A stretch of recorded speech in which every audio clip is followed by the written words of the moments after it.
All right, let's look at SMU at Penn State here. This one I am pretty excited about. I think it has the chance to be a pretty solid game here. That's going down at noon on Saturday. Going to be a whiteout. This is one of those playoff home venues that I think you and I probably would have dreamed of. Yep. I don't know if I mentioned Penn State favored by 8.5 in this one. Winner goes on to play Boise State. I'll start off by saying this. In a loss to Oregon in the Big Ten Championship, I feel more confident about Penn State than I did all year. The way that they fought back in that game, the way that their offense was able to move the football, they pushed Oregon's line of scrimmage around. Certainly the back end of the defense is a problem for Penn State. I thought it was going into that game, but their offense was able to match firepower. So I'm in a different place right now with Penn State than I was before. Now, I will say this. SMU got a couple of horses out there. They got guys that can run. They're the ponies. They got guys, right? And so I do think that they can challenge the secondary for Penn State. Ultimately, it's going to come down to, can you handle the pass rush for Penn State, because they've got some Sunday guys out there that can change the game. Yeah, I think the secondary is a great point. I mean, it's hard to forget how freely Oregon players were running through it, and how open guys were. And Rhett Lashley's number one thing that he says he looks for when he's recruiting is speed.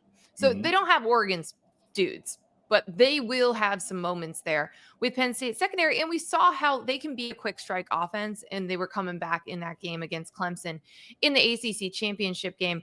I think this will be a really good one. This is one where we talk about the weather, right? And how, a lot of coaches like to try to prepare, if you're going to like the swamp, you try to like make it humid in your practice facility, or, you're going to altitude, you try to do some different stuff. Well, you can't really simulate like 20-degree or 15-degree weather when it's 70 degrees in Dallas this week. So that's going to be a fun one, I think, in terms of the actual kind of like the clash of climates coming into the game. But I'm with you too. I think a lot of people are very high on Drew Aller coming out of the Big Ten championship game and things that we saw from him, but also multiple 100-yard rushers. There were just a lot of pieces. Things looked easier for the offense. Then they have in other points where it was basically just Tyler Warren. Whatever Tyler Warren did, was how the offense moved the ball. So I'm interested to see, with a little bit of a breather, with the home field advantage, what they come out with, how they look. James Franklin talked about it a lot. He has struggled in games against top 5, top 10 type opponents, but SMU is different than drawing an Oregon or a Texas or a Georgia or someone like that. And to get them at home, it just feels like an opportunity for Penn State to make a statement that is, hey, we know you guys have been talking about us as a team that would have benefited from an expanded playoff. There's a ton of pressure for us to get here in year one, pressure to win a game, but this feels like a kind of matchup that they should be able to handle. I will say 8.5 points feels like a lot. I might take SMU with the points, but it's a hard read because I think with any of these first round games, teams are flawed enough that you can make a case for the underdog to win the game. Agreed. So I keep going back and forth. Now we've had these 2 full weeks to go through it. So I think I've talked myself into SMU keeping it close.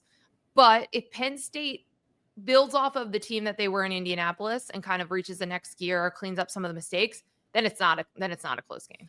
Yeah, I'm the opposite right now, and there's not SMU disrespect. I think Penn State is going to be able to handle the lines of scrimmage in this game, and I think that's going to allow them to potentially pull away later on. The SMU story has been phenomenal this year, the journey to making it to the playoff. And I think you and I, because of how much college football we watched throughout the year, were like way earlier than a lot of other people on like, hey, this Jennings kid is pretty good.